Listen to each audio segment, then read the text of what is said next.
Ġiet inawgurata klinika fil-komunità fil-Qrendi. Din ġiet inawgurata mill-Ministru għas-Saħħa Joe Etienne Abela.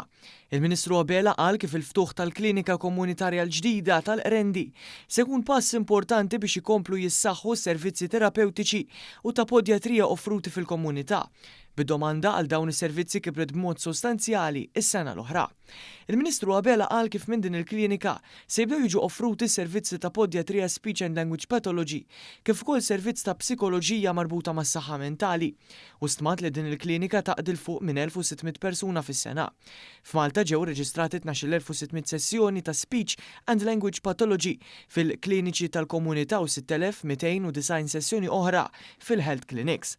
Fl-istess waqt is-servizzi tal-podjatrija laħqu 33,560 sessjoni fil-community clinics u 62,010 sessjonijiet fil-health centers. F'għawdex is-servizzi fil-komunità komplew juru domanda qawwija bi 315 sessjoni ta' Speech and Language Pathology fil-kliniċi fil-komunità, filwaqt li s-servizzi tal-podjatrija laħqu 8,790 sessjoni fil-kliniċi tal-komunità u 4,600 sessjoni fil-health centers. Il-klinika tal-komunità ġdida ġewwa l-Qrendi ħatkun toffri servizzi ta' podjatrija, servizzi ta' speech and language therapy, kif ukoll servizz tal-psikoloġija marbut ovvjament mas-saħħa mentali. Hawnhekk sar investiment ta' 150,000 euro biex din il-komunità toffri x-xogħol tagħha fil-komunità.